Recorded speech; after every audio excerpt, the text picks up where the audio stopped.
Recovery plays a huge part of it. The faster you recover, the more you can do in less time, the quicker you improve. So my focus became on recovery, and that's what led me to looking at nutrition as a way to improve recovery. You're going to burn sugar, you're going to burn glucose. You're not burning fat at that point, right? Because it's high intensity. So have some sugar right before, have it right after to replenish, but don't have it before you go to bed. I've been vegan now since I was around 16, 17. I'm 48 now, so it's been a big chunk of my life. And I started off running track in high school, just trying to be a better athlete. Started trying different ways of eating, and just wanted to recover better, that thing. And when I started doing triathlons soon after running track, because to be a professional runner is very, very difficult, especially in America. But doing triathlon, it's sort of more because you eliminate a huge chunk of the world, because you have to have access to a pool, to a bike, and you can kind of a little bit buy your way into it. If you, unfortunately, if you can afford to have certain things, your odds of becoming an athlete, professional athlete in that sport is better. That's why I love running so much, because it's so pure. That none of that happens, but it's incredibly hard to be a professional runner. But like I say, it's a little easier as a triathlete. So I thought, okay, I'm going to do triathlon as a profession. I want to do Ironman. And Ironman, some of you may know, it's a 2.4 mile swim, 112 mile bike ride, and then a marathon, so 26.2 miles. A really long event that it's all about volume. It's just about packing in the training. Like, more is better at a certain point in an Ironman's development. More is better. So it's just packing it in, just getting the volume in as much as you can every day. And of course, recovery plays a huge part of that, because the faster you recover, the more you can do in less time, the quicker you improve. So my focus became on recovery, and that's what led me to looking at nutrition as a way to improve recovery. So this is in my late teens, I'm really getting into this, and just try different ways of eating, just all different things. And, nothing worked as well as when I tried completely plant-based, but at first, it wasn't great. I was doing it wrong, loading up on lots of just refined carbs and things a lot of people make mistakes with, very common. And then started learning what I was lacking: vitamin B12, iron, calcium, complete protein, making a blender drink that eventually became Vega. But that was me just blending it up myself. And then we brought it out commercially in 2004. I'm no longer involved. It's 19 years down the road now, and my partner and I sold it and stuff, but that's how that started. So it was really just trying to solve a problem that I had for myself. And then I developed a bunch of nutritional ideas, that people ask me, like, how is it that you're improving more quickly than average? What are you doing? What's your training like? And I said, well, really, my training is pretty much the same as everyone's. It's really my nutrition. And so I wrote a very short book. It was 80 pages, self-published it in 2004. It was really frequently asked questions put into a book format, and just explaining my nutritional philosophy in there. And I can expand on some of that, or take some questions, and I can go back to that, or however we want to do it. Well, my first question is this to you, and anybody else. I'll probably sort of read some of these as well. So I know you kind of covered it a little bit, but what you were doing, the refined carbs and not making those mistakes, when did you go just completely plant-based? And what year was it? And what specifically were you eating? Because I think a lot of people are so curious about that, especially about the amount of output that you had with ultra marathons and triathlons and stuff. What I mean? I mean, obviously you were recovering faster, and you were achieving more, and you were winning races. So at like 2004, you started to make those changes. When did you finally go, aha, in between, that discovery phase or that experimental phase, and when you kind of nailed it? When was that? I mean, for me, it was, because I became mostly vegan very close to early 90s, but it was around like 95, 96 where I felt like I developed a good handle on it. And again, this is pre-Vega. This is 2000, like I say, late 90s. And it was really just so looking at food more holistically, as an example. So not eating the refined carbs as much as I mentioned. So when you digest food, it takes a lot of energy. You're spending a lot of digestive energy, especially when it's refined and like pastas and things like that. You have to spend a lot of energy. That's why you get really tired after a big meal. You take in all these calories, which are food energy. You think you would have more energy right after a big meal, but you have less. So why is that? Well, you're digesting a lot. You spend all this energy to digest food. You spend it, you no longer have it. So I started looking at foods that would digest more easily. So you have less energy out, more nutrition in. So swapping out these refined carbs for things like sprouted grains like buckwheat, amaranth, quinoa, and sprouting them because they're seeds technically. So when you sprout them, I did all the sprouting on my own back then. I had a jar and I would go and get these grains and put them in there. They would sprout. And so they become so much easier to digest and very, very filling. So nutrient rich. It actually shifts some of the protein increases and fat decreases when you sprout as well. And then the enzyme inhibitors come off.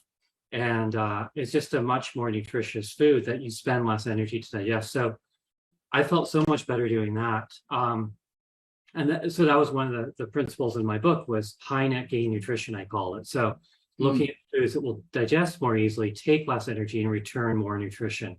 And really just making those changes, like I mentioned, swapping out this refined grains for whole grains, but not just whole. If you can sprout them, that's even better. And then, for convenience sake too, just a lot of sprouted bread, like Ezekiel bread or like Silver Hills, that's a brand as well that you can get locally at Whole Foods. And so lots of protein, 6 grams of protein per slice of bread, because it's all sprouted. They don't use flour, they just use sprouted grains. So things like that, I found made a big difference to me. Wow. What is here's a question. There's like when I first tried, I think I just wasn't eating enough salads and I wasn't eating enough. I was eating too many refined vegan. Like, a lot of people will look at a box or a can or a bag or whatever it is, and they'll see that V on there and they think they can just, go to town on that stuff. But a lot of it is, even though it's technically vegan, it's not necessarily as healthy as, say, sprouted grains and fruits, vegetables and whatnot. Yeah, and you get to a point too where you have to balance the just total calories and nutrition. Because typically, like things like lettuce, obviously they have a greater nutrient ratio in general. They have more nutrition per calorie, but sometimes you just need those calories. Like when you're burning so much, you're training many hours a day. Sometimes you just want to get, you want to get some more calories in, and doing that through high quality fat and things like nuts and seeds with sprouting them. So you got those high quality fats, but they're raw, so they're not denatured at all. They do absorb well. And then again, next level, you sprout them. So the enzyme inhibitors come off. So you got really nutritious food. So I started, I went from peanut butter, which is of course refined, not necessarily that bad, but I was eating so much of it just to get the calories in, swapped over to just sprouting all kinds of raw nuts and seeds and just blending that up, and had that in a food processor. And that's what I started using. And that change alone made a huge difference because you still get the calories, but you also get the nutrition and the high quality fat that your body actually metabolizes and digests way more easily. So let me ask you this, and it's not on my list, but it's the first thing that popped in my head based on what you were saying. Let's say you got somebody out there who listens to you and understands what you've been through and all the positive, the positive outcome as a result of, making this shift years ago. And they see what's going on with other athletes. There's a lot of professional football players and track athletes and basketball players. It's not as rare. It's not only a few, it's many now. But a lot of people have been eating pretty poorly for quite a long time. And they've got those addictions to the fat, sugar, salt, and chemicals that come with our typical American diet. Like, what's the best strategy for somebody?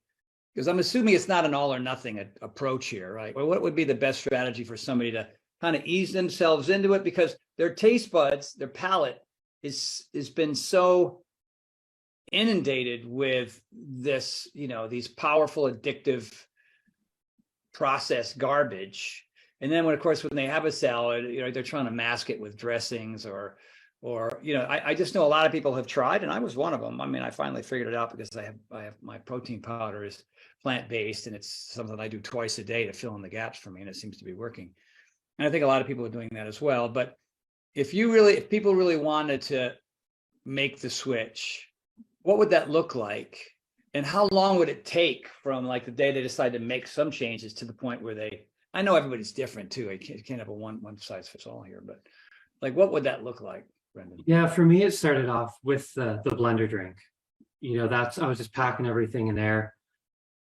So like hemp seeds, chia seeds, pea protein, rice protein, some sort of nuts and seeds that were sprouted, some sort of fruit, and blend that all up and have that. And it's so nutrient dense that it actually turns off your hunger signal. Like the biggest problem right now in America for health really is overconsumption. We just eat too much food. But you know, that wouldn't have even been possible a few decades ago because food was synonymous with nutrition. The more food you ate, the more nourished you became. So it's like this foolproof thing. You couldn't overeat because when you ate, it turned off your hunger signal. But that's just not the case anymore, of course. Like white bread, eat that all day long, your stomach physically fills up, but there's no nutrition, so that hunger signal stays active. And then you're always craving. So if you can get nourished, you get the nutrients in, and it's going to turn off that hunger signal. So then you just naturally go about your day and don't crave food the way you used to. It does take time. It depends where you're at too, of course. If you've eaten standard American diet for 40 years, it's going to take longer than if, you know, you're a young kid. So for me, it was making that blender drink, having it every morning. That was just my go-to right away. And then add some protein powder, like your vegan protein powder, add that in there, blend that all up and have that. And, you know, things like salt too, people do crave salt, and salt is not bad if you're an athlete. If you're sweating it out, that's what you sweat. So make sure you get enough of that back in. So it's okay to put salt on your food. Like don't think all that's bad. And fat too, good quality fat is perfectly good. Right. And you know, even sugar, I don't think it's necessarily bad. Like it's bad before you go to bed. Like you don't want to have a bunch of sugar before you just go to bed, and it inhibits your growth. So like all those people that have that little cup or bowl of ice cream before they go to bed. It's the worst time to have it. If you want to have that, have it right after workout when your body needs it, or before a workout when, you know, you're about to go and do a high intensity workout. You're going to burn sugar. You're going to burn glucose. Like you're not burning fat at that point, right? Because it's high intensity. So have some sugar right before, have it right after to replenish, but don't have it before you go to bed. You know, then it just gets stored as fat because it's not being used. And when you're doing a long, slow workout, then you can have more fat before that. So it just depends on what you're doing too. The biggest problem right now in America for health really is overconsumption. We just eat too much food, like white bread. Eat that all day long, your stomach physically fills up, but there's no nutrition, so that hunger signal stays active. Then you're always craving. When you digest food, it takes a lot of energy. You're spending a lot of digestive energy, especially when it's refined, and like pastas and things like that, you have to spend a lot of energy. That's why you get really tired after big meals.